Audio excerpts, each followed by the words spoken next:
Hello friends, it's me Alok Kashyap. Welcome back to another video. और आज मैं आपको कुछ कोरियन और चाइनीज ड्रामा बताऊंगा जो आप लोगों को हिंदी डबडे में मिल जाएगा। इस लिस्ट में कुछ न्यू ड्रामा है और कुछ ओल्ड ड्रामा है। और ओल्ड ड्रामा इसलिए है क्योंकि इस मंथ MX प्लेयर पर कोई भी और कोरियन ड्रामा नहीं आने वाला है। तो मुझसे बहुत लोग बोल रहे थे कि भाई न्यू कोरियन ड्रामा के बारे में अपडेट दो। तो MX प्लेयर पर इस मंथ और कोई कोरियन ड्रामा नहीं आएगा, ठीक है। तो इसीलिए मैंने आप लोगों के लिए एक लिस्ट तैयार किया है जिसमें कुछ कोरियन और चाइनीज ड्रामा हैं। और अगर आप लोगों ने मेरे लिस्ट में से कोई भी ड्रामा देखी होगी तो कमेंट में ज़रूर बताना कि वो ड्रामा आप लोगों को कैसा लगा था। अगर नहीं देखा है तो जाकर देखना, क्योंकि सभी ड्रामा बहुत ही ज़्यादा अच्छा है, ठीक है। और अगर आप लोगों को मेरी वीडियो में से कोई भी ड्रामा चाहिए तो उसके लिए आप मुझे इंस्टाग्राम पे DM कर सकते हो या फिर मेरे टेलीग्राम चैनल को ज्वाइन कर सकते हो। लिंक दोनों का डिस्क्रिप्शन में है, नहीं तो आपको अबाउट सेक्शन में भी दोनों का लिंक मिल जाएगा। तो ज़्यादा टाइम ना वेस्ट करते हुए चलो वीडियो को स्टार्ट करते हैं।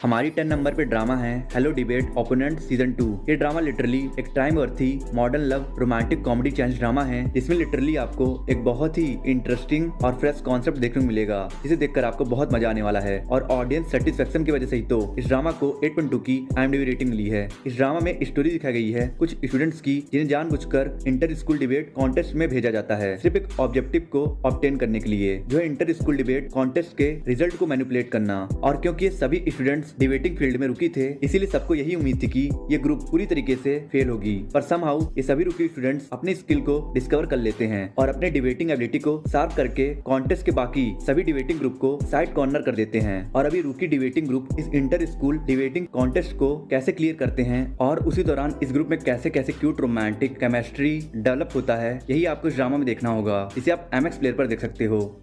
हमारी 9 नंबर पे ड्रामा है लीगल हाई। ये drama courtroom comedy mystery genre पर बेस्ड है, जो स्टार्टिंग तो बहुत ही इंटरेस्टिंग वे में कॉमेडी और थोड़े से रोमांस के साथ होती है, पर एंड आते आते ये ड्रामा पेस खो देती है। और इसी वजह से तो इस ड्रामा को सिर्फ 6 मिनट की IMDb रेटिंग मिली है। इस ड्रामा में स्टोरी दिखाई गई है एक एरोगेंट और सेल्फिश लॉयर तेरिम की, जिसका विन रेट 100% है और उसकी फीस बाकी लॉयर से बहुत ज्यादा है। और उसके विन रेट की वजह से अब उसके अंदर इतना ज्यादा ओवर कॉन्फिडेंस आ गया है कि अब उसे लगता है कि उसे कोर्ट रूम में कोई हरा नहीं सकता है। और इसके इस एटीट्यूड की वजह से उसने लॉ फील्ड में अपने बहुत से राइवल्स बना लिए हैं। और इसके साइड बाय साइड स्टोरी दिखाई गई है एक रूकी लॉयर जेन की, जो अपने लॉ के नॉलेज का इस्तेमाल करना चाहती है मजबूर लोगों की मदद करने के लिए, और वो तेरिम के अंडर काम करने लगती है। पर प्रॉब्लम ये है कि ये दोनों एक दूसरे से बहुत डिफरेंट हैं। जहाँ जेन अपने सभी क्लाइंट्स और उनके इमोशन को आगे रखती है, वहीं तेरिम को अपने क्लाइंट की कोई परवाह नहीं है और उसे सिर्फ फीस और विन प्रोबेबिलिटी से मतलब है। तो अब इन दोनों के डिफरेंट पर्सनालिटीज की वजह से इस ड्रामा में क्या क्या इंटरेस्टिंग होता है और क्या तेरिम एक भी केस हारेगा या नहीं, ये जानने के लिए आपको देखना होगा MX प्लेयर पर अवेलेबल इस ड्रामा को।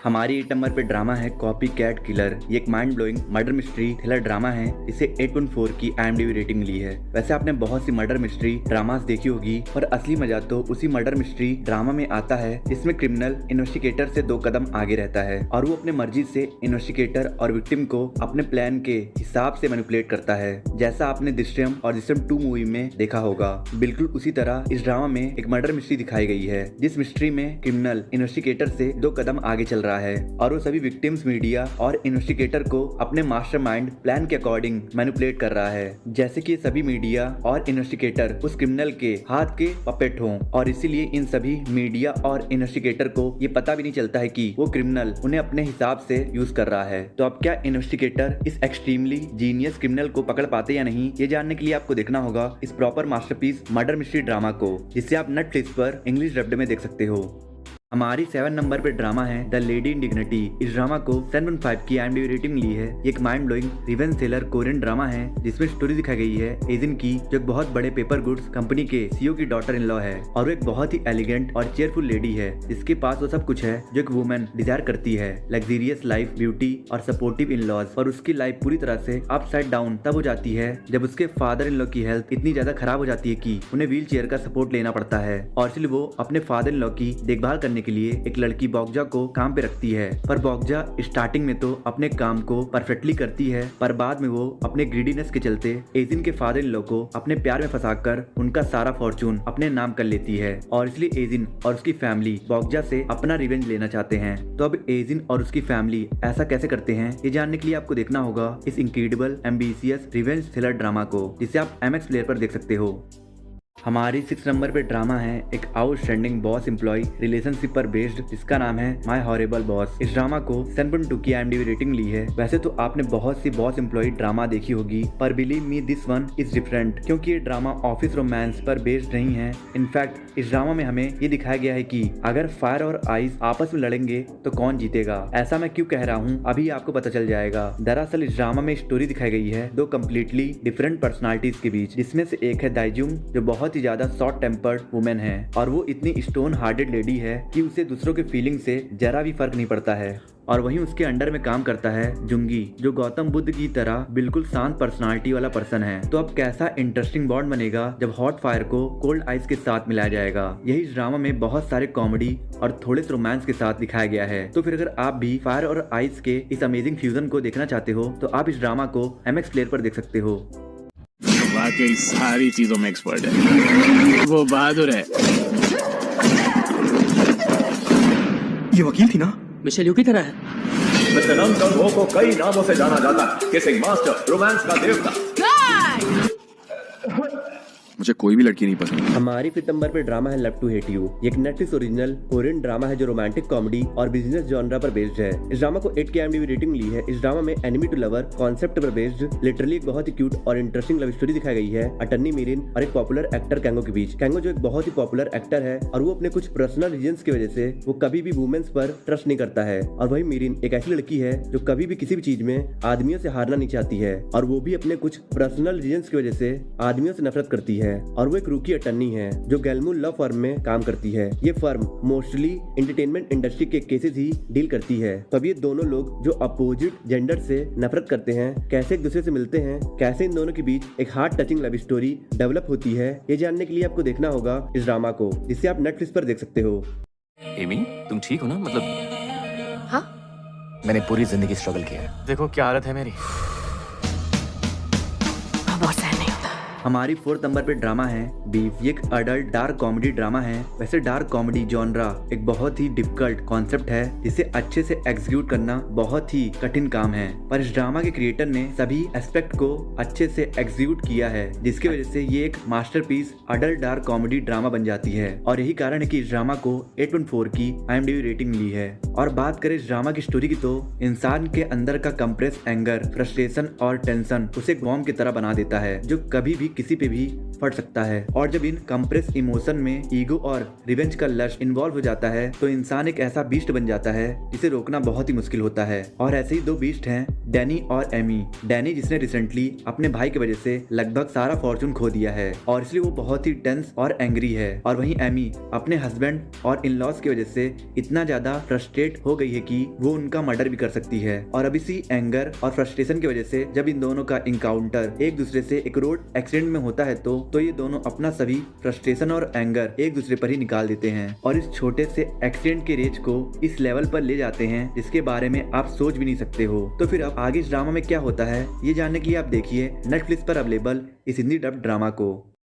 हमारी 3rd नंबर पे ड्रामा है 365 रिपीट द ईयर। ये एक awesome supernatural mystery thriller drama है जिसे 7.9 की IMDb रेटिंग ली है। इस ड्रामा की स्टोरी मेनली सेंटर्ड है दो कैरेक्टर्स के अराउंड, जिनमें से पहला कैरेक्टर है युंगजू जो एक अमेजिंग डिटेक्टिव है और वो अपने लाइफ को अच्छे से जी रहा है। पर उसके लाइफ का सबसे बड़ा रिग्रेट ये है कि वो एक मिशन के दौरान अपने पार्टनर को नहीं बचा पाया था। और वही दूसरी कैरेक्टर है गायुन जो एक पॉपुलर कॉमिक राइटर थी, पर एक एक्सीडेंट ने उसके पूरे लाइफ को हेल बना दिया है। और ऐसे ही 8 और लोग हैं जिन्हें अपने लाइफ में ऐसे ही कुछ रिग्रेट्स हैं। और इसलिए जब इन 10 लोगों को मौका मिलता है कि वो सभी समय में 1 साल वापस जाकर अपने लाइफ को रिसेट कर सकते हैं तो ये 10 लोग एक पल भी सोचे बिना इस एक्सपेरिमेंट का पार्ट बनने के लिए तैयार हो जाते हैं। पर प्रॉब्लम ये है कि ये सभी इस बात से अनजान है कि इन सभी को अपने लाइफ को रिसेट करने के लिए बहुत भारी कीमत चुकानी होगी, जिसमें उनकी जान भी जा सकती है। तो अब ये कॉस्ट क्या है और क्या ये सभी लोग अपने लाइफ के रिग्रेट से ओवरकम करके एक नए सिरे से अपने लाइफ को शुरू कर पाते या नहीं, ये जानने के लिए आपको देखना होगा इस ड्रामा को, जिससे आप करंटली टाटा प्ले की विदेशी कहानियां चैनल पर हिंदी डब्बे में देख सकते हो।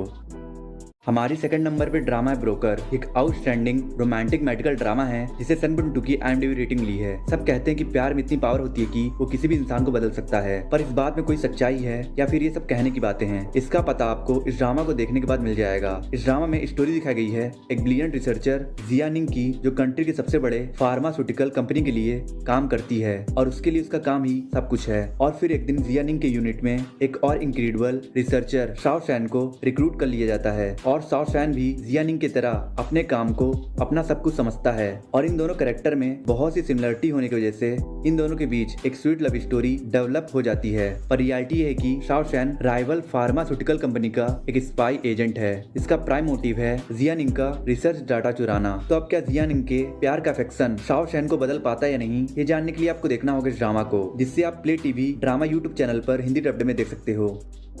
हमारी फर्स्ट नंबर पे ड्रामा है क्वीन मेकर। एक Netflix original political thriller drama है जिसके प्लॉट पर फोकस करे तो ये ड्रामा बिजनेस मास्टरमाइंड प्लानिंग और प्लॉटिंग से भरी एक टॉप क्लास ड्रामा है। इस ड्रामा का प्लॉट मेनली सेंटर्ड है दो बहुत ही क्लेवर और इंटेलिजेंट वुमेन दोही और ओशुक के अराउंड। दोही जो युनसुंग कंपनी की प्लानिंग डिपार्टमेंट की हेड है और वहीं ओशुक एक आउटस्टैंडिंग ह्यूमन राइट्स लॉयर है। और ये दोनों वुमेन्स एक बहुत बड़े प्लान को अचीव करने के लिए ओशुक को मेयर बनाना चाहती हैं। और अब ये प्लान क्या है और अब कितने स्मार्टली ये दोनों अपने गोल को अचीव करती हैं, यही आपको इस ड्रामा में देखना होगा, जिसे आप हिंदी डब्ड में नेटफ्लिक्स पर देख सकते हो।